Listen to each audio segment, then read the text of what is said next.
The year was 2387. The universe was not a friendly place. It never had been, out in the darkness between stars. Among the cold and silence of space, only one rule existed. The strong survive, the weak disappear, and for 10,000 years. One empire had made sure of that rule, the Galactic Empire. They did not start small, no empire ever does. But the Galactic Empire grew faster than any civilization before them. In the beginning, they were just one species. The Vorkai, tall, gray-skinned, with 4 arms and black eyes that never seemed to blink. They came from a dying planet in the outer rim of the Milky Way.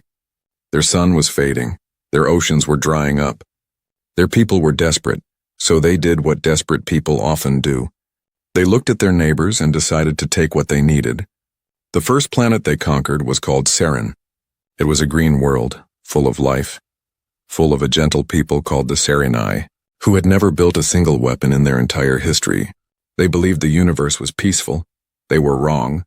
The Vorkai arrived with warships and fire. The Sarenai tried to talk. The Vorkai did not want to talk in 3 days. Saren was under Vorkai control in 1 month. The Sarenai were working in mines, pulling out minerals for their new masters. The Galactic Empire had begun. Over the next 10,000 years, the empire grew and grew, planet by planet, system by system. Any species that fought back was destroyed completely. Any species that surrendered was allowed to live, but only as servants. 47 civilizations had been wiped from existence, not defeated, not enslaved, erased. Their planets cracked open like eggs. Their atmospheres burned away. Their histories deleted from all records. The Empire did not like to leave reminders. Reminders gave survivors hope. And hope, the Empire had learned long ago, was the most dangerous thing in the universe by 2387. The Galactic Empire controlled 60% of the known galaxy. They had 3 million warships. They had weapons that could crack a moon in half. They had soldiers on 10,000 worlds. And they had one simple rule for every new species they discovered. Surrender or disappear. There was no third option. There had never needed to be. Then they found Earth. It started with a scout ship, a small Vorkai vessel, barely the size of a cargo freighter, was mapping the outer edges of the Sol system. The pilot, a young officer named Drax, was bored. He had been on mapping duty for 6 months. Nothing interesting ever happened on mapping duty. Then his scanner beeped. He looked at the screen and frowned. There was a planet, third from the sun, covered mostly in water and green land. Standard Class M world. He almost moved on. Then the scanner beeped again, radio signals. Thousands of them, no, millions. The planet was absolutely screaming with radio signals, television broadcasts, internet transmissions, satellite communications, military frequencies, civilian chatter, music, news, arguments, laughter. Drax sat up straight. He had never seen a planet produce so much signal noise. It was like the entire world was shouting at once. He checked the population count: 8 billion. 8 billion individual creatures, all talking at the same time. Drax sent his report to Empire Command and waited. The reply came back in 4 hours. Standard protocol, send the ultimatum. The ultimatum arrived at Earth on a Tuesday morning. It did not come quietly. An Empire ship 3 times the size of any human aircraft carrier appeared in orbit above Earth without any warning. Every telescope on the planet pointed at it instantly. Every news channel cut to breaking coverage. Every government on Earth scrambled their military in the first 60 seconds. The ship just sat there. It did not fire, it did not move, it simply waited. Then, on every single communication frequency humanity used, on every television channel, every radio station, every phone, every internet-connected device on the entire planet, a message appeared. It was in perfect English, perfect Mandarin, perfect Spanish, perfect Hindi, perfect Arabic, in every major language on Earth. The same message played: people of Earth, you have been discovered by the Galactic Empire. You have 24 hours to transmit your complete and unconditional surrender. A representative of the Empire will arrive to accept your surrender and begin the transition of your planet to Imperial control. If you do not surrender within 24 hours, your planet will be destroyed. This is not a negotiation. This is not a warning. This is your only option. The Galactic Empire does not offer second chances. The message played on loop. Every 30 minutes for 24 hours. The reaction on Earth was exactly what anyone might expect. chaos in every major city. People flooded into the streets. Some were crying, some were praying. Some were packing bags as if they had somewhere to run. Governments called emergency sessions. Military generals pulled out plans they had made for exactly this kind of moment. Plans most of them had never believed they would actually need. Social media exploded. Some people said surrender immediately. That fighting was suicide. Some people said fight no matter what. That dying free was better than living as a slave. Some people said the whole thing was fake. A government trick, a movie promotion, something. Anything other than what it obviously was, but most people, when they finally sat quietly and looked up at the sky and saw that enormous ship just hanging there above the clouds like a dark moon, most people felt the same thing. Fear, cold, deep, very real fear. But in a mountain facility buried under 300 meters of rock in an undisclosed location, in a room with no windows and very bad coffee, something different was happening. There was no chaos in that room. There was no crying. There were 43 people sitting around a long table, and every single one of them was completely calm. This was the Emergency Unified Defense Council, a group that had existed in secret for 11 years. It had been created after astronomers detected unusual energy signatures coming from deep space, signatures that did not match any natural phenomenon. Most governments had wanted to keep it quiet. No need to panic the public, they said. Probably nothing, they said. But a small group of scientists, military strategists, and engineers had not been so sure. They had spent 11 years preparing, not for peace, for exactly this. At the head of the table sat a woman named General Amara Osei. She was 61 years old, her hair was short and white. She had spent 30 years in Earth's combined military forces and another 11 years running this secret council. She was not panicking, she was thinking. Around her sat the best minds Earth had ever produced, Dr. Chen Wei, the physicist who had spent a decade reverse engineering every piece of alien technology humanity had ever collected, mostly meteorite fragments and old satellite debris that seemed too perfectly designed to be natural. Admiral Yusuf Crane, commander of Earth's combined space fleet, a fleet that officially had 42 ships and unofficially had 43. The 43rd ship was the reason nobody in that room was panicking. They gave us 24 hours, said one of the council members, a young diplomat named Marcus Hale. He was the newest member of the group and the only one who looked genuinely frightened.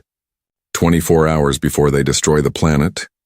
They won't destroy the planet, said Dr. Chen Wei without looking up from his notes. They want the planet, said Admiral Crane. A destroyed planet is worthless to them. They want our resources, our population, our land. A dead planet gives them nothing. That's comforting, said Marcus. It was meant to be, said the Admiral. General Osei stood up. The room went quiet immediately. She had that kind of presence, the kind that did not need to ask for silence. We have spent 11 years preparing for this moment, she said, her voice completely steady. We always knew it was coming. We always knew it would be exactly like this. A bigger power showing up and expecting us to kneel. She looked around the table. We are not going to kneel. Silence. We are going to send them a message, she continued. And then we are going to send them the Odyssey. The room was very still. Marcus looked around, confused by the reaction, or rather the lack of one. Everyone else at the table simply nodded, as if this was the most natural thing in the world, as if sending a single ship against an empire of 3 million warships was a perfectly reasonable plan. The message Earth sent back to the Galactic Empire was short. We have received your ultimatum. We choose not to surrender. We are sending one ship to meet your fleet. We suggest you pay attention. In orbit above Earth, in the command center of the Imperial scout vessel. Drax read the message 3 times. Then he read it a 4th time. He checked the translation to make sure it was correct. It was. He sent it up the chain of command and waited for the response. The response from Imperial High Command took 6 minutes. It said, confirmed, proceed with standard termination protocol. These humans are clearly not intelligent enough to understand their situation. Drax looked out the viewport at the small blue planet below. He almost felt sorry for them. Almost. 22 hours into the 24-hour ultimatum, humanity watched a ship leave Earth. It launched from a facility in the middle of the Pacific Ocean, a platform so classified that most governments did not officially know it existed.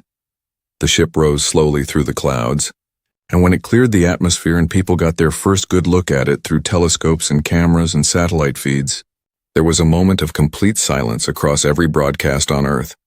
It was not impressive. At least it did not look impressive. The Odyssey was long and narrow, roughly the shape of an old naval destroyer. Gunmetal gray with no visible weapons, no visible engines, and several sections that appeared to have burn marks and impact damage from previous tests. It looked old, it looked used, it looked, honestly, a little broken. On social media, the comments were not kind. That's it?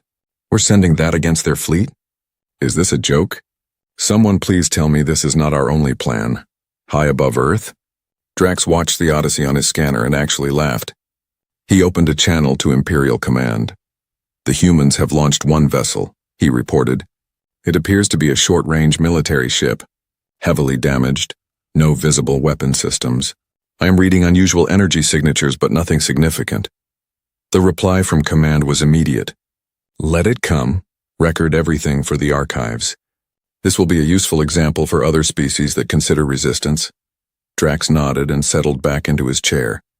He watched the Odyssey drift slowly toward the Empire's waiting fleet. 10,000 warships arranged in a formation that filled the scanner screen from edge to edge, and one small, gray, slightly battered-looking human ship moving calmly toward them. He shook his head. These humans, he thought, were either the bravest creatures in the galaxy, or the most foolish. Inside the Odyssey. It was quiet. Not the nervous quiet of people who are afraid. The focused quiet of people who have prepared for something for a very long time and are finally ready to do it. Commander Yara Ose sat in the captain's chair. She was 34 years old and the daughter of General Amara Ose. She had dark eyes and a calm face and hands that had not shaken once since the ship launched. Around her, her crew of 61 moved through their stations with precise, practiced efficiency.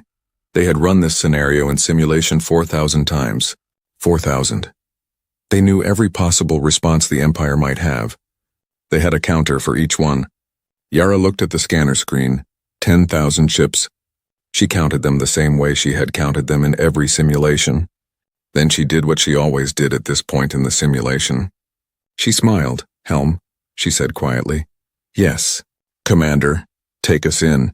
On the scanner, the Odyssey moved forward, straight toward the heart of the Empire fleet, not slowing down, not turning, not stopping. The alien ambassadors from a dozen subject species who were watching the feed from Imperial ships could not understand what they were seeing. One of them, a four-eyed creature from a planet called Veth, turned to his colleague and said something that translated roughly as, "Why are they not running?" His colleague had no answer, because there was no logical answer. No species ever in 10,000 years of Imperial history had ever looked at the full might of the Galactic Empire, and simply kept walking toward it. The Imperial Admiral in command of the fleet was a Vorkai named Scareth. He had conquered 11 planets personally. He had overseen the destruction of 3 civilizations. He was not a man who felt surprise easily, but as he watched this single, small, unremarkable human ship move steadily toward his fleet without slowing down, without attempting communication, without any apparent fear whatsoever, he felt something unfamiliar move through him. He pushed it aside. It was nothing. Prepare all weapons, he ordered. Target the human vessel. Awaiting your order to fire. Admiral? Scareth leaned forward in his command chair. He watched the Odyssey come closer. And closer. It did not stop. It did not turn. Admiral, said his weapons officer, the human ship has just activated something. I am reading an energy buildup unlike anything in our records. Scareth stared at the scanner. What kind of energy? He asked. The weapons officer looked up from his console, and for the first time in his career, his voice was uncertain. I don't know. Admiral, Scareth looked at the little gray ship on his screen. It was glowing now, faintly at first, then brighter, back on Earth. 8 billion people watched their screens in that mountain facility. General Amara Ose stood with her hands behind her back and watched the feed from the Odyssey's external cameras. 10,000 enemy ships on one side, one human ship on the other. Her ship, her daughter. She did not let herself think about that last part. She was a general first, everything else second, but her hands, hidden behind her back where no one could see them, were shaking just a little on the Odyssey. Commander Yara watched the Empire fleet fill her entire view screen. 10,000 ships. She had stared at this image in simulation so many times it almost felt like a memory. Almost. She opened the ship-wide channel. Her voice was calm, completely calm. All crew, this is the commander. We are now entering weapons range. You all know what comes next. You all know what this ship can do. You have trained for this moment. You are ready. Let's show them what one human ship looks like when it stops being polite. She closed the channel, looked at the view screen, looked at 10,000 ships waiting to destroy everything she had ever known, and said one single word: activate. The Odyssey blazed like a new star, and the Galactic Empire, for the first time in 10,000 years, felt something it had never felt before: fear. The universe had a memory. It remembered every battle ever fought across its billions of years of existence. It remembered the first wars between the earliest civilizations, fought with rocks and fire on small forgotten worlds. It remembered the great fleet battles of the Vorkai expansion, when 1,000 ships became 10,000 and 10,000 became 1,000,000. It remembered the destruction of the Serenai, the burning of Veth Prime, the silencing of 47 worlds that would never speak again. The universe remembered all of it.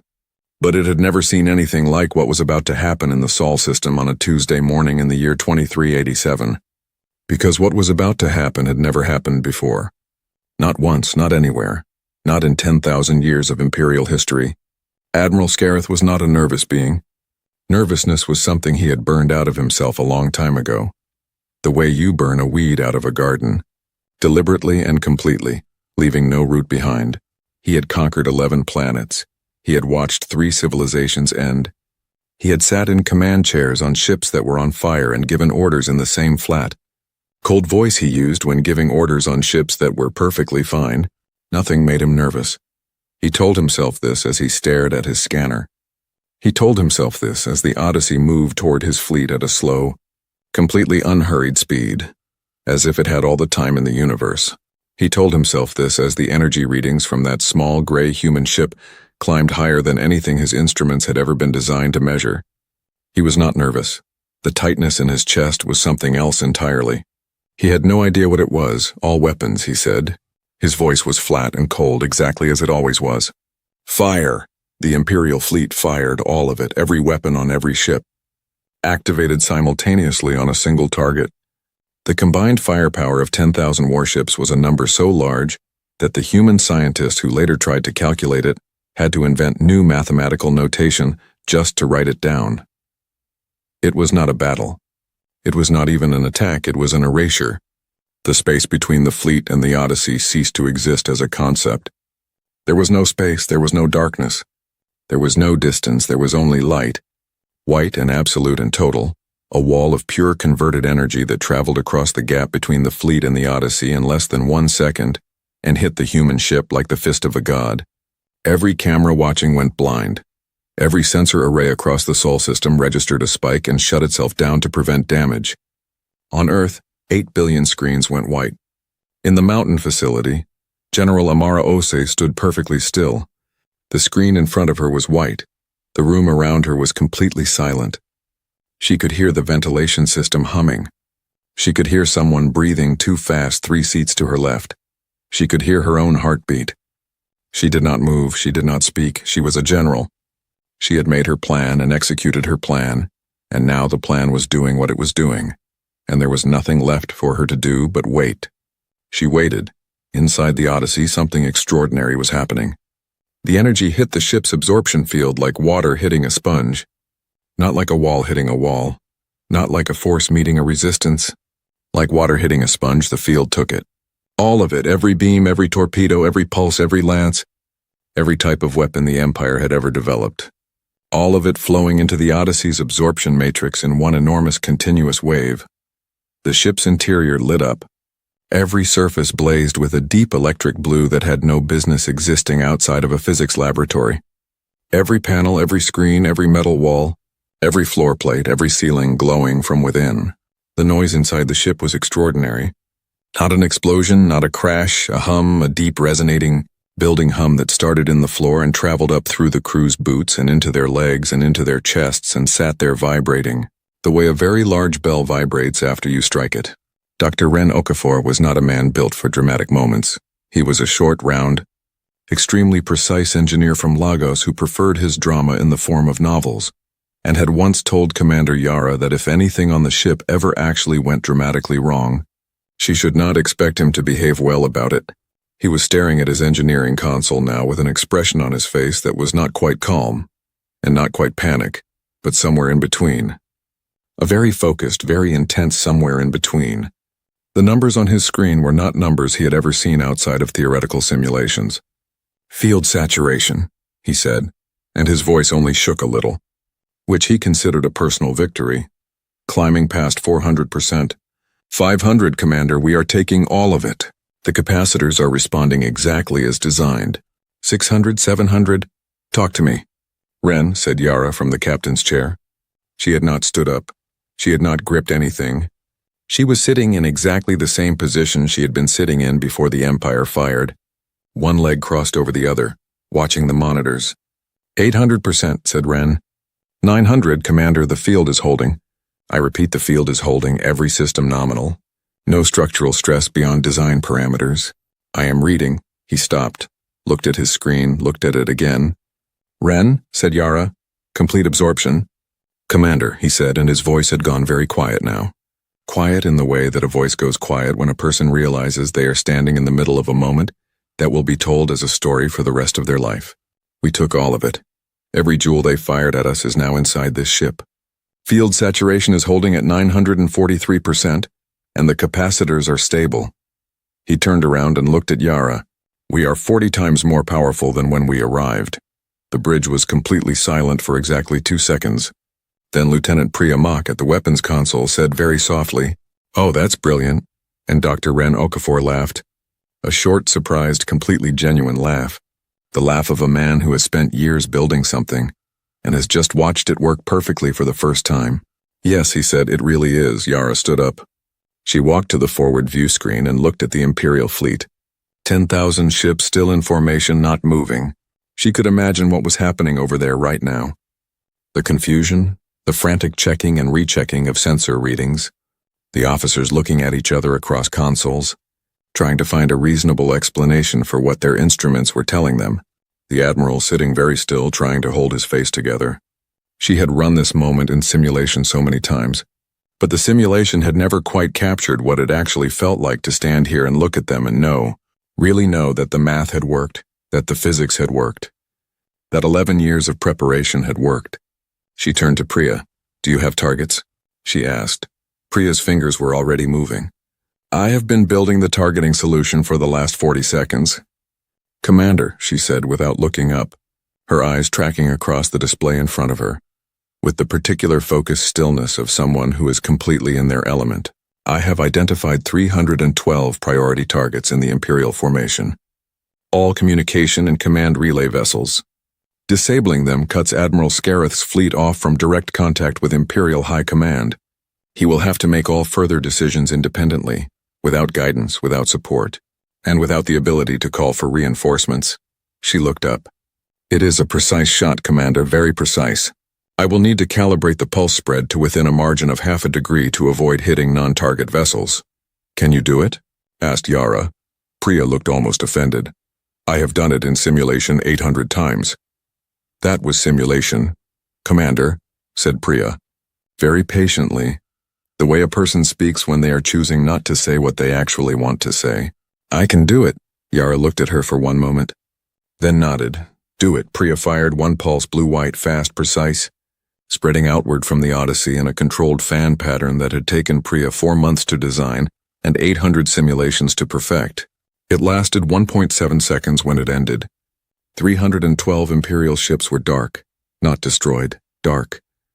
Every system on those vessels, engines, weapons, communications, life support, backup, navigation, every single thing, overloaded in the same instant by a pulse calibrated to hit every system simultaneously at its precise resonant frequency. The crews were breathing, the ships were dead. The effect on the remaining Imperial fleet was not what Scareth would have called a military response. It was closer to what a biologist might call a freezing behavior. The moment the 312 vessels went dark, every other ship in the fleet stopped. Not on command, not because Scareth ordered it. Because the crews stopped. Because weapons officers and navigation officers and communications officers and captains and admirals across 10,000 ships looked at their scanners and saw what had happened. Saw 300 ships disabled in under 2 seconds. Saw the targeting precision involved. Understood what that precision meant. And simply could not move for a moment, could not think, could not act. Because understanding had arrived before procedure could. And what they understood was this. The human ship had not fired everything it had. It had fired a tiny fraction of what it had. It had chosen specific targets. It had hit only those targets. It had not touched a single other vessel, which meant the human ship was not fighting desperately. It was not throwing power in all directions and hoping. It was selecting, choosing, deciding what to hit and what to leave alone. And the question that settled over the entire Imperial fleet like a cold fog was simple and terrible. If it was choosing what to hit, then what else was it choosing not to hit? And why? Scareth understood it before any of his officers did. He understood it the same way he understood most things. Quickly and completely and without much comfort. He did the math in his head in about 4 seconds. The human ship had absorbed all of his fleet's combined firepower. It had used a tiny fraction of that energy to disable 300 vessels with surgical precision. The remaining energy in its field could, conservatively, destroy the remaining 97% of his fleet. It had chosen not to, which meant it was making a point. Not a military point, a statement, we can end you. We are deciding not to. Think about what that means. He opened his mouth to give the retreat order. His navigation officer spoke first, Admiral, he said, very carefully. The kind of careful that a person uses when they are about to deliver information they do not fully believe themselves. I am reading a gravity field extending from the human vessel. Scareth looked at him. And? It is encompassing the entire fleet, Admiral. A pause. All ships, said the navigation officer, are locked in place. Helm is not responding. Engines are not responding. We cannot move. Scareth turned back to the view screen. The Odyssey was moving toward him. Slowly, steadily, unhurried, pulsing blue. There is a particular kind of silence that exists only in military command centers, when something happens that nobody in the room has any training for. It is different from the silence of a room where people are waiting. Different from the silence of a room where people are afraid. It is the silence of people who have spent their entire professional lives knowing what to do in any situation, who have drilled and studied and prepared for every eventuality they could imagine, and who have just encountered something that was not in any drill, was not in any study, was not in any imagination. That silence existed on the bridge of Scareth's command ship right now. And in that silence the Odyssey kept coming. Commander Yara opened a communication channel. She did not use a coded Imperial frequency. She used an open broadcast, transmitted on every channel simultaneously, so that every ship in the fleet could hear, every observer vessel hiding at the edges of the system could hear, every species listening across the galaxy could hear. Admiral Scareth, she said. And her voice was clear and unhurried and carried no anger in it at all, which was somehow more frightening than anger would have been. My name is Commander Yara Osi. I am speaking to you openly and honestly. I have disabled your communication ships, so that this conversation is between your fleet and mine. Without Imperial High Command listening in and making decisions on your behalf. She paused for exactly 1 second. I want you to understand your situation completely. This ship absorbed everything you fired at us, all of it. The energy you gave us has made us the most powerful vessel in this system by a very large margin. I could end this engagement in the next 3 minutes. Every ship in your fleet, disabled or destroyed. I want you to know that clearly. I am not exaggerating. Silence on the channel. Then carefully Scareth's voice, then why haven't you? It was, Yara thought, exactly the right question. The question of a mind that was working, that was still thinking even under pressure. She had expected him to bluster, to threaten, to demand. Instead, he had asked the real question immediately. She respected that. Because that is not what we came here to do, she said. We came here to demonstrate something. Not to destroy, not to conquer, to demonstrate. Your empire came to our planet expecting to find something easy. Something frightened, something that would either bow down or die quickly. You found something different. We want you to understand how different. We want you to go back to your emperor with a very clear report. And what report is that? Said Scareth. Yara looked at the view screen. At the locked fleet. At 10,000 ships that could not move. At the most powerful military force in the known galaxy. Completely helpless, that humanity, she said. Spent 11 years preparing specifically for this moment. That we studied every weapon your empire has ever used. That we built a ship designed to absorb all of them. That when you fired everything you had at us, you made us stronger. And that when we had you completely in our power, we chose not to destroy you. We want your Emperor to sit with that information. We want him to understand what kind of species he is dealing with before he decides to try this again. Long silence. You would release us, said Scareth slowly. You have us completely, every ship locked, every weapon useless. And you would simply release us. Yes, in exchange for what? Nothing, said Yara. We release you, you go home. You tell your Emperor the truth about what happened here. That is all. The silence that followed was the longest silence of the entire engagement. 47 seconds, Yara counted them. She had nothing else to do. The Odyssey held its position, pulsing blue, waiting, on a small observation vessel parked at the very edge of the Sol system, far enough away that the Imperial fleet's automated sensors had not noticed it. A crew of 12 beings sat in total darkness watching the broadcast. They were Serenai, the gentle species from the first planet the Empire had ever conquered. They had been slaves for 10,000 years. For 10,000 years they had done what the Empire told them to do, gone where the Empire told them to go, built what the Empire told them to build. They had learned not to hope. Hope was too expensive. Hope cost too much when it failed, but they had a habit, many of them, of listening to radio frequencies the Empire did not know they monitored. And tonight they had heard something they did not know how to process. One of them, an old female named Sail, who had been listening to forbidden frequencies for 40 years and had never heard anything worth the risk until tonight, reached out in the darkness and took the hand of the younger Serenai sitting next to her. She did not say anything. There were no words for what she was feeling. The younger Serenai looked at her and saw that she was crying. He had never seen her cry in all his years of knowing her. Through all the things the Empire had done, all the losses, all the silences, all the long dark years, he had never seen her cry. What is it? He whispered. Sail pointed at the screen, at the small blue glowing ship, at the locked Imperial fleet, at the words still playing on the open channel. She could not explain it. She just pointed. Scareth gave the order. Not the retreat order, not yet. First he gave the fleet stand-down order. Weapons powered off, all aggressive systems disengaged. Then he opened a channel back to the Odyssey. Commander Osi, he said, and his voice was doing something it had not done in a very long time. Something his officers noticed and filed away and would talk about later in careful whispers. It was doing something almost like respect. I will take your message to the Emperor. Thank you, Admiral, said Yara. I have one question, said Scareth. Ask it. The weapon you built, he said. The absorption field. How long did it take you to develop it? Yara was quiet for a moment. 11 years, she said. Another silence.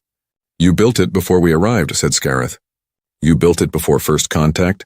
Yes, you knew we were coming, we suspected, said Yara. We prepared. That is what humans do when we suspect something. We prepare. Scareth looked at his view screen. At the small gray ship that had just done something no ship in Imperial history had ever done. I see, he said quietly. The gravity field released. It happened gradually, ship by ship from the outer edges of the formation inward, so that no ship would collide with another in the scramble to move. A detail, Scareth noted, that required considerable precision and considerable consideration of the welfare of his crew, from a ship that could have simply let them all crash into each other. From a ship that could have destroyed them all, he did not know what to do with that. He filed it away for later. The Imperial fleet left. They did not call it a retreat in their official logs. They called it a tactical redeployment pending further assessment. But every being on every ship knew what it was. They had arrived with 10,000 warships and the absolute certainty that nothing in this system could stop them. They were leaving because something in this system had stopped them completely, without even trying very hard. The last Imperial ship crossed out of the Sol system, 47 minutes after the gravity field released. The Odyssey watched them go. Inside the ship, no one cheered. This surprised some of the younger crew members, who had half expected someone to shout or celebrate, or at least make some kind of noise acknowledging that they had just repelled the most powerful military force in the known galaxy with one ship and 61 people. But the older crew members, the ones who had been on the project longest, understood why there was no cheering because they all knew the same thing. This was not the end, this was the first move. The Empire would go home and think, and then the Empire would come back. And next time they would come differently. Yara sat back down in her captain's chair. She looked at the empty scanner screen where 10,000 enemy ships had been 20 minutes ago. "Signal Earth," she said. Lieutenant Priya opened the channel. Yara spoke. "Earth. This is Commander Osei aboard the Odyssey. The Imperial fleet has withdrawn from the Sol system. All 61 crew are unharmed. The Odyssey is fully operational at 943% field capacity." She paused. "Tell everyone to rest tonight. Tomorrow we have a great deal of work to do. This was the beginning, not the end. The Empire will think about what happened here, and when they are done thinking, they will make a decision. We need to make sure they make the right one." She closed the channel, looked at the stars, thought about 47 civilizations, thought about 10,000 years of fear, thought about a four-eyed creature on a ship somewhere watching a small human vessel do something no one had ever done, thought about what it might mean for everyone, not just for Earth. In the mountain facility on Earth, General Amara Osei had not moved for the past hour. She was still standing in front of her screen, still watching. When the last Imperial ship disappeared from the Sol system scanner, and the space around Earth was empty and quiet and theirs again, she finally exhaled one long, slow breath. The room around her erupted. People were hugging, laughing, some crying, voices overlapping, a noise that was entirely human and entirely wonderful. Amara stood in the middle of it and let it happen around her. Then she raised one hand, the room quieted. "We have one night," she said. "One night to be glad about what happened today. One night to call your families to sleep, to feel what you are feeling right now." She looked around the room, at the faces of the people who had spent 11 years building toward this moment. "Tomorrow morning we start phase 2. Because my daughter was right, this was the beginning. And the beginning is the easy part." She paused. "Get some sleep far across the galaxy. In a throne room built from the bones of conquered worlds, a message was being delivered to the Emperor of the Galactic Empire. The Emperor was very old, very patient. He had ruled for 300 years. He had never received a message like this one. He read it twice. Then he set it down and looked out the enormous window at the stars. One human ship had absorbed everything his fleet had fired. One human ship had locked 10,000 of his vessels in place. One human ship had released them without destroying a single one. He sat with that for a long time, then he called for his best general. The Emperor of the Galactic Empire had a room that nobody knew about, not his generals, not his advisors, not even his personal guards. It was a small room. Deep inside the Imperial Palace, behind 3 doors that only opened for him, carved into the rock of the planet itself like a secret the world was keeping. There was nothing in it, no furniture, no screens, no windows. Just rock walls and silence and a single light that never changed. He came here when he needed to think. He had been coming here for 300 years. In that time, he had made decisions in that room that had ended civilizations, redirected the course of history, shaped the lives of 1 trillion beings across 60% of the known galaxy. He was not a cruel being by nature, he was a practical one. Cruelty was simply a tool that practical beings sometimes needed. He sat on the floor of that room now in the dark, and he thought about one small gray ship. He thought about it for 6 hours. Then he stood up, walked out and called for General Marin. General Marin was not like Scareth. Scareth was a conqueror. He was built for the open charge, the overwhelming force, the application of so much power that resistance became mathematically pointless.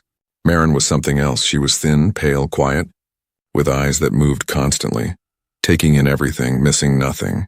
She had never led a fleet into open battle. She had never needed to. In 40 years of Imperial service, she had ended resistance on 19 worlds without firing a single weapon. She used patience. She used information. She used the particular cruelty of knowing exactly where something hurt and pressing there, precisely, deliberately until it broke. The Emperor told her what had happened in the Sol system. She already knew. She had been watching the entire engagement on a private feed that not even Scareth knew existed. She had watched the Odyssey absorb everything. She had watched 300 Imperial ships go dark in under 2 seconds. She had watched the gravity field lock the fleet in place. She had watched Scareth have a conversation with a human commander and come away from it sounding, of all things, thoughtful. She had watched all of it, and she had been thinking ever since. "The ship is not the problem," she said, before the Emperor had finished speaking. He stopped, looked at her. "Explain," he said. "The ship is extraordinary," said Marin. The technology is extraordinary, but technology can be countered, technology can be overcome. Technology is not the problem, she paused. The commander is the problem. The Emperor waited. Commander Yara Ose built that engagement around a single insight, said Marin.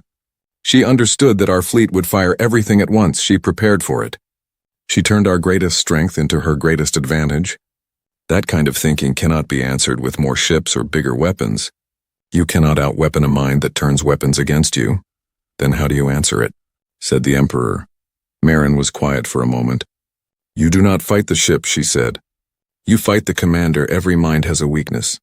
Every person has something they cannot be rational about. Something that reaches past the thinking and touches something older and deeper.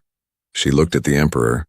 You find what Commander Ose cannot think clearly about, and you use it. The information came back in 72 hours. Marin had networks on every world the Empire controlled. She had agents in places nobody thought to look. She also had something very useful that most Imperial generals did not have. She had patience. She found what she was looking for in a file that had been compiled over 11 years of monitoring Earth's communications. The file was enormous. 8 billion people generated a lot of information. But Marin knew what she was looking for, and she found it. Commander Yara Ose, age 34, daughter of General Amara Ose, no siblings, father deceased, killed in a training accident when Yara was 9 years old, extended family, 1 aunt, 2 cousins, 3 people who appeared consistently in personal communications over the last decade, 3 people whose names appeared more than any others, 3 people that Commander Yara Ose, by every measure of human behavior that Marin's analyst could find, loved more than anything. Marin brought her plan to the Emperor. He listened. He was quiet for a long time after she finished. It is not a military solution, he said. No, said Marin. It is a better one. The galaxy is watching, said the Emperor. After what happened in the Sol system, every species we control is watching very carefully. If we use a hostage, if it works, said Marin, it will not matter what they think, because they will see that even the humans, even the species that defeated 10,000 ships with one, even they break when you find the right pressure point. And if every watching civilization sees that, they will understand that resistance is not just dangerous, it is pointless because the Empire always finds the weakness. The Empire always wins. The Emperor looked at her, and if it does not work? Marin did not answer immediately. It will work, she said. The Odyssey had been back on Earth for 6 days when the second message arrived. It was not like the first message. The first message had come from an Imperial ship in orbit, broadcast across every frequency, in every language, impossible to miss. This message came quietly on a single encrypted frequency, addressed specifically to Commander Yara Ose, no one else.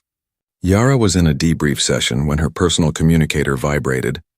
She looked at the screen. The message was 4 words long. 4 words and a video file attached. The 4 words were, watch this, then decide. She watched it alone. In a small room off the debrief hall. Door closed. Screen tilted away from the window. The video was 40 seconds long. In those 40 seconds, she saw her aunt, Dr. Keiko Ose, sitting in a chair in a room she did not recognize.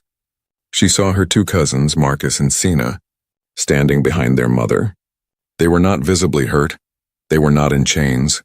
They were simply sitting and standing in an unfamiliar room, and the expressions on their faces were the expressions of people who are frightened, but trying not to show it. A voice spoke over the video. The voice was calm and precise and completely without emotion. These 3 individuals are currently guests of the Galactic Empire. They are comfortable, they are unharmed. They will remain that way. The Empire makes one request. Commander Yara Ose will transmit her complete surrender and stand down all Earth defense systems within 12 hours. If she does so, her family will be returned without harm.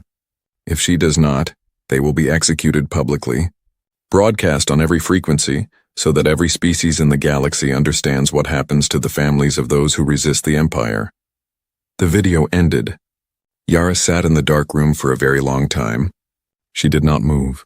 She did not make a sound. She sat and she breathed and she looked at the blank screen where her family had just been. Then she stood up, walked back into the debrief room, sat down and said very quietly, "We have a problem." The Emergency Unified Defense Council met within the hour. General Amara Ose sat at the head of the table. She had watched the video. Her face showed nothing. But the people who knew her well, the people who had worked beside her for 11 years, noticed something in her eyes that had not been there before. Something tight, something controlled with considerable effort. Keiko was her sister Marcus, and Sina were her nephew and niece. She sat at the head of the table and showed nothing. "Report on the extraction attempt," she said. Dr. Marcus Hale looked at his notes. "We have been unable to locate the holding facility. The signal from the video was routed through 17 relay points across 4 star systems. We traced it back as far as the Vorkai outer colonies and then lost it. We do not know where they are being held. Silence options," said General Osei. "We could attempt to negotiate," began someone. "The Empire does not negotiate," said the general. "Next option. We could comply with the demand." "We will not comply," said the general. "Not under any circumstances. The moment we comply, we demonstrate that this works. Every human being on this planet becomes a potential hostage. Every person with any connection to anyone in a position of responsibility becomes a target. We do not comply." "Next option." Another silence, longer this time. "There is a third option," said Yara. The room looked at her. She was very still, not the stillness of someone who is calm, the stillness of someone who is holding a great deal of something very still so it does not spill. "What option?" said her mother. Yara looked at her. "We let them think it is working," she said. Here is the thing about Yara Osei that most people did not know. Because most people only saw the commander, the calm one, the one who sat in the captain's chair while 10,000 warships fired everything they had and did not even stand up. Most people saw that and assumed calm was her nature, that she was simply built without the parts that produced fear or panic, or the kind of deep personal terror that grips a person when something they love is in danger. She was not built without those parts. She had every single one of those parts. They were working right now. She could feel them. She felt them the entire time she sat in that debrief room and spoke in a steady voice and laid out her plan and answered questions and did not let any of the people around the table see what was happening behind her eyes. But she had learned something a long time ago. She had learned it the hard way. When she was 9 years old and a man in a uniform knocked on their door and told her and her mother that her father was not coming home, she had learned that feeling something and being controlled by it were two different things. You could feel it completely, feel every part of it. Let it exist inside you without pretending it did not. And still, choose what you did next. She called the Odyssey crew back to the ship at 300 hours. No announcement, no explanation over comms. Just a message to each crew member personally. They came, all 61 of them. Some still pulling on jackets as they came through the airlock. Some with sleep still in their eyes. All of them there. Yara stood in the center of the bridge and told them everything. The video, the hostages, the demand. She told them about the plan, the full plan, the part that most of the council did not know yet, the part that only 3 people on Earth knew. Yara herself, her mother, and Dr. Chen Wei, who had designed it 11 years ago as a contingency that everyone hoped they would never need. When she finished, the bridge was silent for a long moment. Then Dr. Ren Okafor said, "You built the contingency into the ship from the beginning." "Yes," said Yara. "The absorption field," he said slowly, working through it, "was not just designed to absorb incoming weapons fire." "No," said Yara. "It was designed to absorb anything," said Ren. "Any energy, any type, any magnitude." "Yes," he was quiet for a moment. "Including the Kyrath cannon," he said. The words landed in the room like a stone dropped into still water. The Kyrath cannon, the Empire's final weapon. The weapon that had ended 3 civilizations and cracked 2 moons. The weapon that existed officially only in classified Imperial records, but which Dr. Chen Wei had inferred from the mathematical signatures of those destroyed worlds, had modeled, had built the Odyssey's field specifically to counter. The weapon that could destroy a solar system if the operator chose to use it at full power, including the Kyrath cannon, said Yara. "They will use it," said Lieutenant Priya from her station. "Yes," said Yara. "They will point it at Earth." "Yes, and you are going to fly into the path of it." Yara looked at her. "Yes." Priya nodded slowly, then she turned back to her console. "Then we should get moving," she said. "We have a lot of preparation to do, and I would prefer not to be rushed when we are doing something like this." The Odyssey launched at dawn. General Amara Osi watched it go from the observation deck of the Pacific facility. She watched it rise through the early morning clouds and disappear into the brightness above. She stood there for a long time after it was gone. Her communications officer appeared at her shoulder. "Ma'am, General Marin of the Imperial Forces is requesting a response to their ultimatum." Amara did not turn around. "Tell her the commander is considering her options," she said. "Tell her she will have an answer within 6 hours." "Yes." "Ma'am." The officer left. Amara stayed at the window. The sky was turning from pink to blue above her, somewhere up there. Her daughter was flying toward something that she herself had helped design, had helped build, had spent 11 years preparing for, and that she would now give anything to take back. She was a general first. Everything else second, she told herself this. Quietly, several times General Marin received the response and permitted herself a small feeling of satisfaction. Considering her options, that was the language of a person who was afraid. That was the language of someone doing the internal calculation of what they were willing to lose, and discovering that the answer was nothing. She had seen it before many times. It always ended the same way. She sent her reply. 6 hours is acceptable. The Empire is patient. Commander Osei is wise to think carefully. Then she activated the Kyrath cannon. Not to fire it, not yet, just to warm it up. Just to make sure that when the time came there would be no delay. The Kyrath cannon was not a small weapon. It occupied the entire rear third of a ship that was itself the size of a small moon. It had been built over 40 years by the greatest weapons engineers the Empire had ever produced. It had been used 6 times in Imperial history. 6 times was enough. 6 uses and 47 civilizations had understood what it meant. You did not need to fire it often when people understood what it could do. 4 hours into the 6-hour window. Marin's scanner officer looked up from his console. "General," he said. "The Odyssey has launched from Earth." Marin looked at him. "One ship," said the officer. "Moving on a direct intercept course with our position. At current speed. It will reach us in approximately 90 minutes. Marin was still. "One ship," she said. "Yes, General." "They are sending the Odyssey?" "Yes." "General," Marin thought about this. It did not fit the pattern she had expected. She had expected compliance, or she had expected negotiation. She had not expected this. She had not expected them to send the ship back out. She looked at her scanner. The Odyssey, small and gray and steady, moving directly toward her position at a calm, unhurried speed. She felt something move through her. Something she had not felt in 40 years of service. Uncertainty. She opened a channel to the Odyssey. "Commander Osei," she said. "You have 4 family members whose safety depends on your next decision. I strongly advise you to reconsider whatever you are currently doing." Yara's voice came back immediately.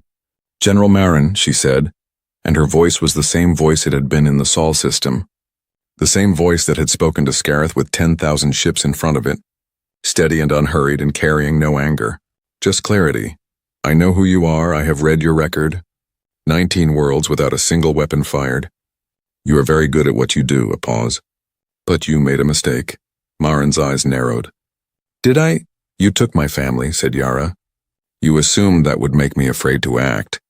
"You were right, I am afraid. I want you to know that clearly. I am genuinely afraid for them." Another pause. "But you do not understand something about humans, General. Something important. Fear does not stop us from acting. It never has. If anything, it does the opposite, on Earth." The 6-hour window expired. Marin received no surrender. She activated the next phase. Her communications officer broadcast on every open channel. "Every frequency, everything, people of Earth. Your commander has chosen not to comply with Imperial terms. You are now witnessing the consequences of that choice." The camera feed went live. Yara's aunt and cousins sitting in that unfamiliar room. Broadcast on every frequency, to every watching civilization. "Commander Osei has 90 minutes to stand down," said Marin's voice over the feed. "If she does not, this broadcast ends, and so do they. On 100 worlds. On hidden screens and secret frequencies in small dark rooms where enslaved species had been watching since the Sol system engagement. Beings who had not dared to hope in a very long time watched the feed with their hearts in their mouths, because they had seen what the Odyssey had done, and then they had seen the Empire's answer, and they understood what this moment meant. If the humans broke now, if Commander Osei looked at her family on that screen and the fear finally won, finally reached past the thinking and the training and the careful preparation, If she did what every instinct and every living creature screamed at her to do, then hope would end. Again. The way it always ended inside the Odyssey. Yara watched the broadcast, her family on screen, her aunt's face, trying to be calm, her cousin standing very still. She watched it for exactly 10 seconds. Then she turned to Ren. "How are the capacitors?" She said Ren did not look up from his console. "Fully charged from the Sol system engagement, Commander. We have been maintaining field integrity since launch. Ready on your order. And the contingency system?" Ren was quiet for one moment. "Active," he said. "Tested and active," Yara nodded. She looked at the Kyrath cannon ship on her scanner, the size of a small moon. She looked at her family on the broadcast screen. She looked at her crew. 61 people who had come back to this ship at 300 hours, and not one of them had said no. Not one. She opened the ship-wide channel. "All crew," she said. "The Empire's weapon is going to fire in approximately 60 minutes. It will fire at Earth. We are going to intercept it. Our field will absorb the impact. Dr. Chenwei designed the system specifically for this weapon. The physics works, the math works, we have tested every component." She paused. "I will not pretend this is not frightening. It is. It is the most frightening thing any of us will ever do. But I want you to remember something. The Empire chose this moment because they believe fear will win. They have won that way for 10,000 years. They have used the people we love against us because they believe love is a weakness." Her voice was very steady. "Today we show them that love is not a weakness. Today we show them it is exactly the opposite." The Kyrath cannon fired 43 minutes later. Not at its full power. Marin was precise in all things. She did not want to destroy the solar system. She wanted to destroy Earth, specifically surgically as a demonstration. The beam that left the cannon was not light. It was not energy in any form that human physics had a comfortable name for. It was a focused collapse of local space-time, a directed unraveling of the bonds that held matter together. A beam of pure ending pointed at one blue-green planet. It traveled toward Earth at a speed that made light seem slow. The Odyssey moved into its path. What happened in the next 4 seconds was recorded by every sensor in the Sol system, by every observation platform, by every hidden vessel watching at the system's edge. It was studied for 300 years afterward. The beam hit the Odyssey's absorption field. The field held. For 2 full seconds, the beam poured into the Odyssey's system. More energy than the ship had been designed to hold. More than the Sol system engagement. More than all the weapons tests combined. More than the math said was survivable. The math had been wrong. Not wrong in the dangerous direction. Wrong in the other direction, because Dr. Chenwei, working alone in his laboratory at 3 a.m. 7 years ago, had made a calculation error that he had never caught.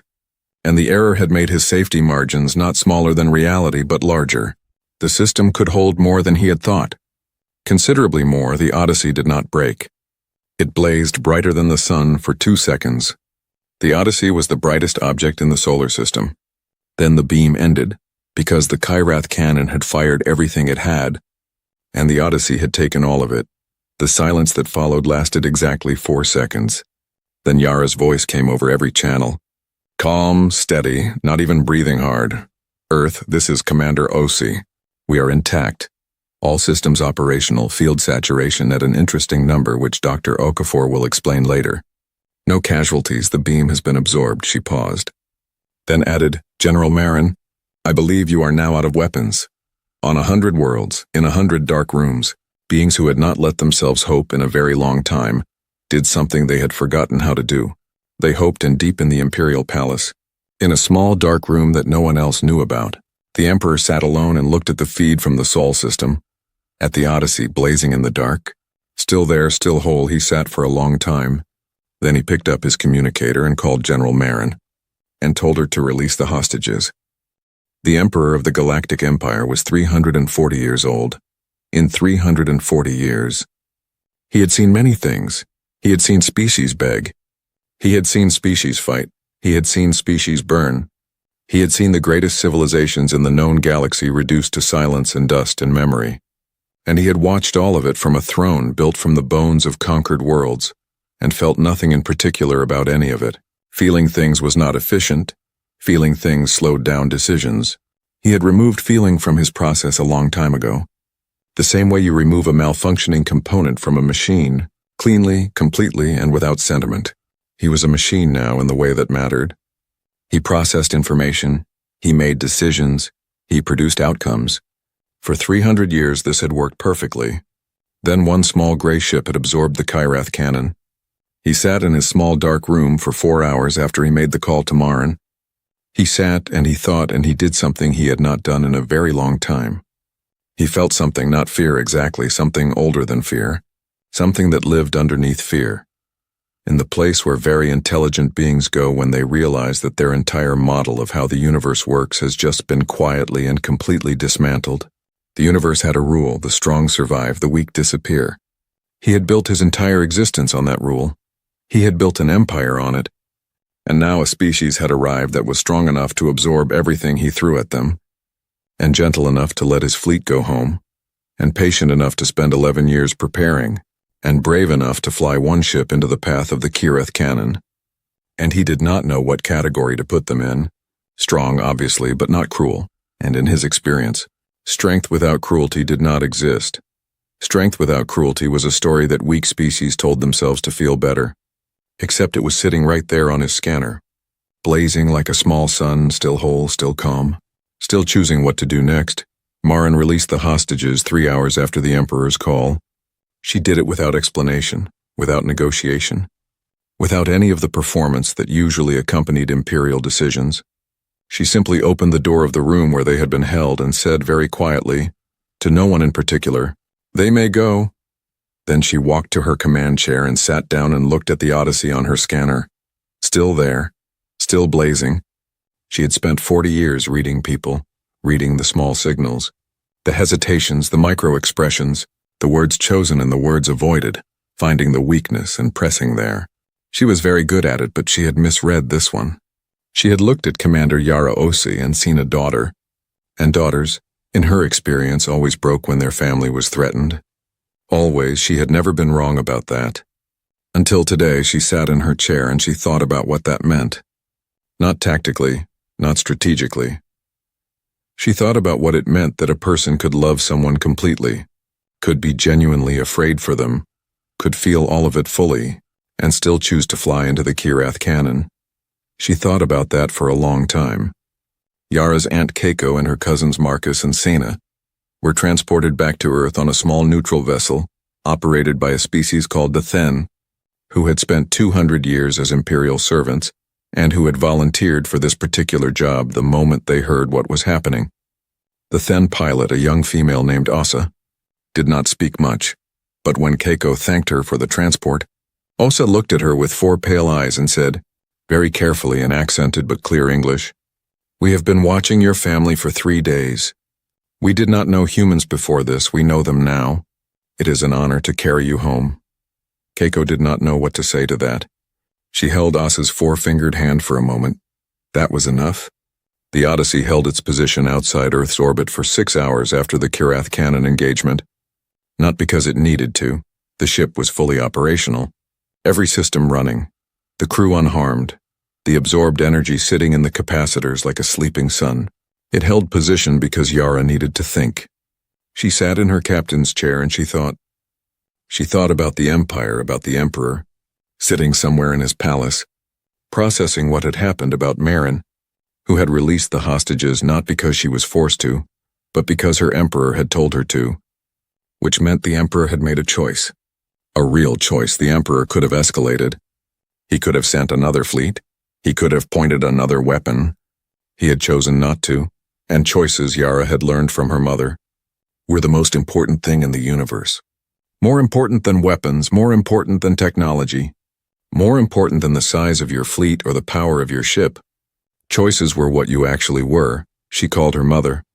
General Amara Ose appeared on the screen looking exactly the same as she always looked, which was to say composed and watchful and like a person who was not going to tell you what she was feeling, unless she decided to. She had decided to. "Keiko and the children are home," she said. Before Yara could speak, "They are safe. They are being checked by medical." "They are fine," Yara exhaled, one long, slow breath. "Good," she said. A pause. Her mother looked at her through the screen. "You should have told me," said Amara. "I know, the full plan. You should have told me before you launched. I know, said Yara. You would have tried to stop me. Amara was quiet for a moment. Yes, she said, I would have. Another pause. I would have been wrong to, said Amara. It was the closest thing to I was afraid for you that General Amara Osi had ever said to her daughter, in a professional context. Yara understood it completely. I know, she said softly. I know. Mom? She opened a channel to Imperial space 30 minutes later. Not to Marin, not to Scareth, to the Emperor himself. She did not know if he would respond. She sent the request and waited. The response came back in 7 minutes, which meant, Yara noted, that the Emperor had been sitting near his communications console, which meant he had been waiting, which meant he had expected her to call, which told her a great deal. The Emperor's face on screen was not what she had expected. She had expected something dramatic, something that looked like power. He was simply old, an old-faced, gray-skinned, with forearms folded across his chest and black eyes that were very still and very watchful. He looked at her the way a person looks at something they are trying to understand. Commander Osei, he said. Emperor, she said. They looked at each other across a distance of several thousand light-years for a moment. You absorbed the Kyrath cannon, he said. Yes. My scientists tell me that should not have been possible. Your scientists were working from incomplete information, said Yara. We have been studying your technology for 11 years. We understood your weapons better than you understood ours. The Emperor was quiet, and now, he said. Now we talk, said Yara. About what? About what comes next, she said. Because something comes next. It always does. You can send another fleet. You can build another weapon. You can spend the next decade trying to find something that works against us. And we will spend that same decade getting better at absorbing it, or... She paused. Or we can talk about something different. I am listening, said the Emperor. And Yara Osi, commander of the Earth Defense Vessel Odyssey, 34 years old, daughter of a general, captain of 61 people who had chosen to come back to the ship at 0300 hours without being asked twice, took a breath and said what she had been preparing to say since the first day she read the mission briefing 11 years ago. Not the part about the ship, not the part about the weapons, the other part, the part that was not in the official briefing, but that she had written into her own private notes the first week she joined the project, when she was 23 years old and still new enough to believe that the point of preparing for a fight was to find a way not to have it. Your empire controls 60% of the known galaxy, she said. You have 3 million warships. You have 47 destroyed civilizations on your record. And right now, at this moment, you are sitting in a palace built from conquered bones, talking to a human commander whose ship absorbed your most powerful weapon and is still floating calmly in space. She looked at him. How is that working for you? The Emperor blinked. It was a very small movement, but Yara saw it. I am serious, she said. Not as an insult, as a real question. You have spent 10,000 years conquering. Are you satisfied? Is the Empire what you wanted it to be? Are the beings under your control happy? Are you? A very long silence. Emperors do not discuss satisfaction, he said finally. I know, said Yara. That is exactly the problem. Here is what most people watching that conversation did not know. Because most people were watching on the various feeds and relay stations across the galaxy, watching two figures on a screen, a young human commander and a 300-year-old emperor, and they were watching for the things they expected to see. A demand, a threat, a negotiation, a surrender. What most of them did not know was that this conversation had been planned, not by Yara alone, not even by Yara and her mother. It had been planned across 11 years by every member of the Emergency Unified Defense Council, refined through 600 simulations, tested against every possible Imperial response, built around one central insight that Dr. Chenwei had put in the very first project document and that no one had ever removed. The insight was this: you cannot defeat an empire with a better weapon, because empires always build bigger weapons. You can only defeat an empire by changing what it wants. And the only way to change what something wants is to show it something it has never seen before, something it cannot categorize, something that does not fit any existing model. A ship that absorbs weapons and then lets the fleet go home. A commander who flies into the Kyrath cannon for her family and still refuses to surrender. A species that spends 11 years preparing for a fight and then, when they win the fight, immediately asks if there is another way. 47 civilizations, said Yara. The Emperor looked at her. You destroyed 47 civilizations, she said. Not conquered, not absorbed, destroyed. Gone, no record, no survivors. No history, yes, said the Emperor. Why? She said a pause. They resisted. So did we, said Yara. We did more than resist. We beat your fleet with one ship and absorbed your best weapon. We are still here. Are you going to destroy us? The Emperor was very still. That is becoming increasingly impractical, he said. So what does that tell you? Said Yara. What does it tell you that the one species you could not erase is the one standing here asking you to stop? Another silence, longer this time. What exactly are you proposing, Commander? Said the Emperor. I am proposing, said Yara carefully, that you have spent 10,000 years building a structure. A very large, very powerful, very expensive structure, and I am suggesting that the structure has a flaw in it that has been there since the beginning and that you have never had to face because nothing was ever strong enough to show it to you. And what is the flaw? It only works, said Yara, if everyone is afraid of you. She let that sit for a moment. The moment someone stops being afraid, the whole thing starts to come apart. Because fear is the only thing holding it together. Not loyalty, not agreement, not shared purpose, just fear. And fear is the least reliable material you can build anything out of. Because the moment something comes along that people are less afraid of than they are of you, or something comes along that they love more than they fear you, the whole structure cracks. She looked at him. We are that crack, far across the galaxy, on 100 worlds, on hidden screens and secret frequencies. Beings who had been slaves for generations were watching this conversation. The Serenai Elder Sail was watching from a small room that she shared with 11 other Serenai, on a station that the Empire used for mineral processing. She had been a slave for 63 years. She had been listening to forbidden frequencies for 40 of them. She had watched the Sol system engagement. She had watched the Kyrath cannon. She had watched the hostage situation and the release, and now she was watching this. An old emperor and a young human commander having a conversation that no one in the history of the Empire had ever had before, not because no one had ever wanted to, but because no one had ever been in a position to. Sail reached out in the dark and took the hand of the young Serenai beside her. He was 22 years old. He had been born into slavery. He had never known anything else. She did not say anything.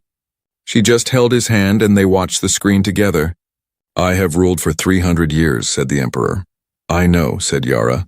I have never been spoken to this way. I know that too, said Yara. I am speaking to you this way because I think you are capable of hearing it. I think you are more intelligent than your actions suggest. I think you have been operating inside a system for so long that you have stopped questioning whether the system is right. A pause. I think, she said more quietly, that somewhere in 300 years, you stopped being the builder of the Empire and started being a component of it. And components do not ask whether the machine should exist. They just run. The Emperor looked at her for a long time. You are very young, he said. Yes, said Yara. You believe things are simpler than they are. Sometimes, she said. But I also just absorbed the Kyrath cannon, so I think you should hear me out. Something happened on the Emperor's face. It was very small, almost invisible, but it was there. It might have been in a 300-year-old face that had forgotten how to show such things. Something like a smile. The conversation lasted 4 hours. The full contents were never released publicly. What was released 3 days later, in a joint statement broadcast on every frequency across the known galaxy, was a document, not a treaty, not a surrender, not a declaration of war or peace or anything that fit neatly into any existing category. It was called, in the official translation, the Osei Accord, named not by humans. Named by the Emperor himself, it had 7 points. The first point was that the Galactic Empire would immediately suspend all active conquest operations. The second was that all enslaved species would be given autonomous governance within a period of 10 years, with imperial support for the transition. The third was that the 47 destroyed civilizations would be officially acknowledged in imperial record, their names restored, their histories reconstructed from whatever fragments remained. The fourth was the formation of a galactic council, with seats for every species in imperial space, including humanity. The fifth was a mutual defense agreement, under which the Odyssey's technology would be shared with all council members, so that no species would ever again be destroyed simply because they could not defend themselves. The sixth was a commitment to 100 years of no new conquest, after which the council would review. The seventh point was 3 words: 3 words that Yara had insisted on.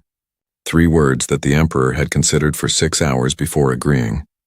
The 7th point said, "We are enough." It was directed at no one in particular.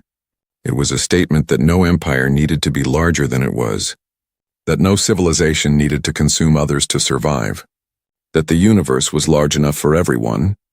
The reaction across the galaxy was not immediate. Things that big rarely produce immediate reactions. They produce silence first.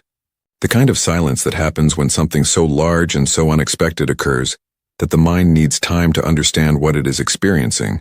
On 100 worlds in 100 dark rooms, beings who had been slaves sat in that silence, then slowly, one by one, and then in groups, and then all at once. They began to make noise, not speeches, not declarations, just noise. The noise of people who have been very quiet for a very long time and have just been given permission to be loud. On the mineral processing station, Sail heard the Accord broadcast all 7 points. She listened to all of them without moving. The young Serenai beside her was crying, not quietly. He had never learned to cry quietly because he had never before had anything to cry about that felt like this. Sail did not cry, she was thinking. She was thinking about the first planet the Empire had conquered. 10,000 years ago, her planet. She was thinking about the green world it had been, the oceans and the soft people who had never built a weapon, and the Vorkai ships arriving and the fires. She was thinking about 10,000 years of silence. 10,000 years of small rooms and forbidden frequencies and hoping for something that never came. And now this, a young human commander and an old emperor and 7 points and 3 words. We are enough. She sat very still for a long time. Then she stood up. She was not a young being. Her bones ached and her eyes were not what they had been. But she stood up straight in the small dark room. And she looked at the young Serenai who was crying and she said, "We have work to do." Yara returned to Earth 2 days after the accord was signed. The Odyssey came down through the clouds the same way it had gone up, slowly, without ceremony. A gray ship with burn marks and a few new scorch patterns from the Kyrath cannon engagement. It did not look like a ship that had just changed the galaxy. It looked like it always had.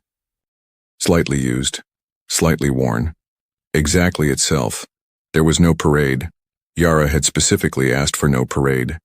There was a small gathering at the Pacific facility, the council members and the engineering teams and the people who had spent 11 years building toward this. General Amara Osei was standing at the edge of the landing platform when the Odyssey's ramp came down. She was not in uniform. She was just standing there in a gray jacket with her hands at her sides, not behind her back, just at her sides. And when Yara walked down the ramp, she walked toward her daughter, and she put her arms around her and held on. She did not say anything for a long time. When she did speak, her voice was very quiet, the voice she used when she was not being a general. "Your father would have been so proud of you," she said. Yara closed her eyes. "I know," she said. They stood there for a moment, on a platform above the Pacific, the ocean bright below them, the sky enormous above. Then Amara pulled back, straightened her jacket, became the general again. "The Galactic Council meets in 6 weeks," she said. "We need representation. We need a position on the transition timeline for the Serenai. We need to decide who is going to help reconstruct the histories of the 47. "Mom," said Yara. "Yes?" "Can we have 1 hour?" said Yara. "Just 1 hour before we start the next thing?" Amara looked at her. Then she looked at the ocean. Then she looked back at her daughter. At this person she had raised and trained and sent into the Kyrath cannon's path and who had come back and changed everything and was now asking for 1 hour. 1 hour, said Amara. They sat on the edge of the platform and looked at the ocean and did not talk about anything important for 60 minutes.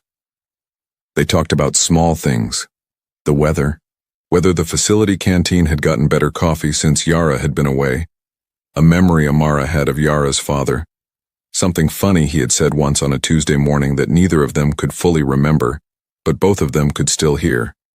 Small things. The kind of small things that are not small at all, the kind that hold everything together. 61 minutes after they sat down, Amara stood up. "The Galactic Council," she said. Yara stood. "The Galactic Council," she agreed. They walked back toward the facility together, 3 weeks later, the first official Serenai communication arrived at Earth. It was from Ciel. It was addressed to Commander Yara Ose personally. It said, "Commander, my name is Ciel. I am of the Serenai, the first people your empire will help to be free. I have been listening to forbidden frequencies for 40 years. I was listening when you spoke to your fleet before the Sol system engagement. I was listening when you absorbed the Kyrath cannon. I was listening when you spoke to the Emperor. I want you to know that on that station, in the dark, we held hands. A young Serenai who was born into slavery held my hand, and we watched you together. He has never known a free world.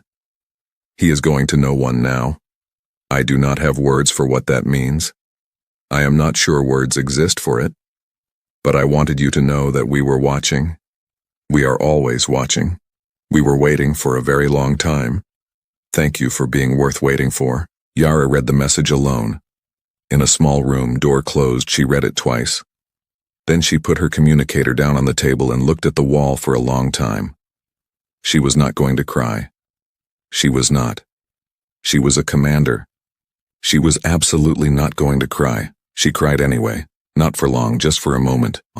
The kind of crying that is not sadness, that has no good name in any language. That happens when something so large and so real and so completely human lands in the chest and the body does not know what else to do with it.